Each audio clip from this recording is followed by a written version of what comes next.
এবার ভোট না দিতে পারলে পরবর্তীকালে ভোট কি দিতে পারবে? হ্যাঁ, একদম পরিষ্কার খোলাসা করে দিলেন সুপ্রিম কোর্ট। আপনাদেরকে শোনাবো, তার আগে বলি ভিডিওটা অবশ্যই আপনারা শেয়ার করে পশ্চিম বাংলার মানুষকে এই খবরটা পৌঁছে দেবেন যে যাদের এসআইআর এর নাম বাদ গিয়েছে, যারা এই ভোটে ভোট দিতে পারছে না, তারা কি পরবর্তীকালে পরের ভোটে কি তারা ভোট দিতে পারবে? তাদের কি এসআইআর এর নাম উঠবে বা কোনো এই বিষয়ে কিন্তু একদম সুপ্রিম কোর্টে একেবারে পরিষ্কার করে বললেন। অবশ্যই আপনাদেরকে শোনাবো, ভিডিওটা সর্বোচ্চ শেয়ার করবেন।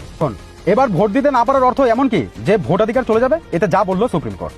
প্রধান বিচারপতি জানিয়েছেন, পরিষ্কার করে জানিয়ে দিয়েছে, হাইকোর্টের প্রধান বিচারপতির থেকে একটি চিঠি পেয়েছেন তারা। চিঠিতে জানানো হয়েছে কেসগুলো সমাধান করা হচ্ছে, ঠিক আছে? প্রত্যেক দিন 2 লক্ষ করে কেস সমাধান করা হচ্ছে। 7 এপ্রিলের মধ্যে সমস্ত কেসের সমাধান হয়ে যাবে।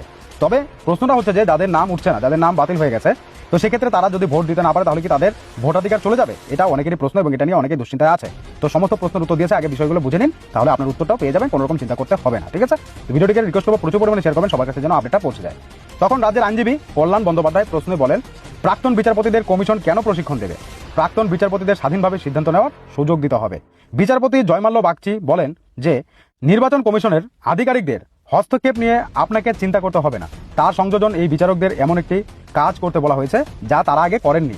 তবে তাদের নিরপেক্ষতা বা পক্ষপাতহীনতা নিয়ে আমাদের কোনো সন্দেহ নেই। প্রধান বিচারপতি বলেন, যেখানে নথির সত্যতা নিয়ে সন্দেহ থাকবে সেখানে ট্রাইব্যুনাল তার যাচাই করবে, ঠিক আছে? নথির সত্যতা মানে মনে করেন যে কোনো একটা ব্যক্তির ভোটার লিস্টে নাম উঠেনি, ঠিক আছে? তো এবার তার তো ডকুমেন্ট দেখবে, এবার সেই ডকুমেন্টগুলো যাচাই করা, সত্যতা ডকুমেন্টগুলো ঠিকঠাক কিনা, ডুপ্লিকেট কিনা, সত্যতা নিয়ে যদি সন্দেহ থাকে সেখানে ট্রাইব্যুনাল তার যাচাই করবে। বিচারপতি জয়মাল্য বাগচি বলেন, যারা দায়িত্বে রয়েছে তাদের বিরাট অভিজ্ঞতা রয়েছে। কমিশনের আধিকারিকরা হস্তক্ষেপ করছে বলে আপনাকে উদ্বিগ্ন হতে হবে না।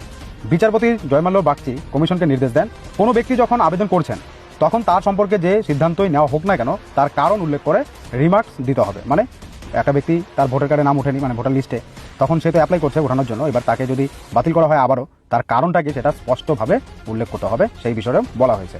আইনজীবী বিকাশ রঞ্জন ভট্টাচার্য বলেন, কোনো আবেদনকারী যে কাগজপত্র জমা দেবেন তার ভিত্তিতে ট্রাইব্যুনাল যেন সিদ্ধান্ত নেন। কমিশনের আইনজীবী তখন বলেন, অ্যাপলেট বডির সামনে সমস্ত রেকর্ড রাখবো। প্রধান বিচারপতি পর্যবেক্ষণ কি, যেখানে কোনো ডকুমেন্টসের সত্যতা নিয়ে প্রশ্ন উঠবে তা ভেরিফাই করা হবে। বুঝতে পারছেন? কোনো ডকুমেন্টের সত্যতা নিয়ে যদি প্রশ্ন ওঠে সেটা ভেরিফাই করবেই। বিচারপতি জয়মাল্য বাগচি বলেন, সফটওয়্যারের কারণে দর্শানোর জন্য একটি কলাম আছে, কেন নাম অন্তর্ভুক্ত হচ্ছে বা বাদ যাচ্ছে তা উল্লেখ করার সুযোগ রয়েছে। যে ব্যক্তি আবেদন করেছেন তাকে কারণ উল্লেখ করতে হবে। মানে যেখানে অনলাইনে তাদের যে সফটওয়্যার রয়েছে সেখানে যে সমস্ত কাজকর্ম হচ্ছে সেখানে কিন্তু তাদের জন্য একটা ফাঁকা জায়গা আছে, সেখানে উল্লেখ করে দিতে হবে কেন নাম উঠছে বা বাদ যাচ্ছে, ঠিক আছে? এই বিষয়টাও বলেছে। কথা প্রসঙ্গে বিচারপতি বলেন, কিসের ভিত্তিতে এই ভোট হচ্ছে তা আমরা দেখতে চাই। কোনো ব্যক্তি যদি ভোট দিতে না পারেন সেটা তার সাংবিধানিক অধিকারের বিষয়। কোনো ব্যক্তির নাম বাদ যেতে পারে কিন্তু পরে অ্যাপেলেট করে তার নাম যুক্ত করতে পারে। একইভাবে কোনো ব্যক্তির নাম অন্তর্ভুক্ত থাকলেও পরে তার নাম বাদও যেতে পারে, ঠিক আছে? এর মাধ্যমে অর্থাৎ কোনো ব্যক্তি নির্বাচনে ভোট দিতে না পারলে এর অর্থ এই নয় যে তার ভোটাধিকার চিরকালের জন্য চলে গেল। আপনি এইবার ভোট নাই দিতে পারেন, আপনার ভোটার লিস্টে নাম উঠলো না, ভেরিফাই হচ্ছে, সমস্ত কিছু হচ্ছে, এবার ভোট চলে আসছে, আপনি ভোট নাই দিতে পারলেন, তো সেক্ষেত্রে যে আপনার ভোটাধিকার চলে যাবে সেটা হবে না। কারণ এখানে পরিষ্কার বলে দিয়েছে, দেখুন এখানে বলছে যে কোনো ব্যক্তির নাম বাদ যেতে পারে কিন্তু পরে কিন্তু তার নাম আবার যুক্তও করতে পারে। একইভাবে যাদের নাম আছে তার নাম আবার বাদও যেতে পারে সেই প্রসেসে। তো সেক্ষেত্রে আপনার যে ভোটাধিকার চলে যাবে সেটা নয়।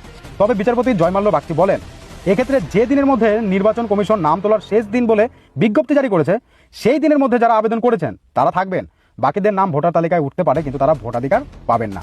মানে এখানে কি বলছে, লাস্ট ডেট যে রয়েছে অ্যাপ্লাই করার জন্য, আপনার তো নাম বাতিল গেছে, এবার আপনার তো উদ্যোগ থাকতে হবে যে আমার নামটা উঠাতে হবে। এবার নির্দিষ্ট যে ডেটটা দিয়েছে সেই ডেটের মধ্যে আপনাকে অ্যাপ্লাই করতে হবে।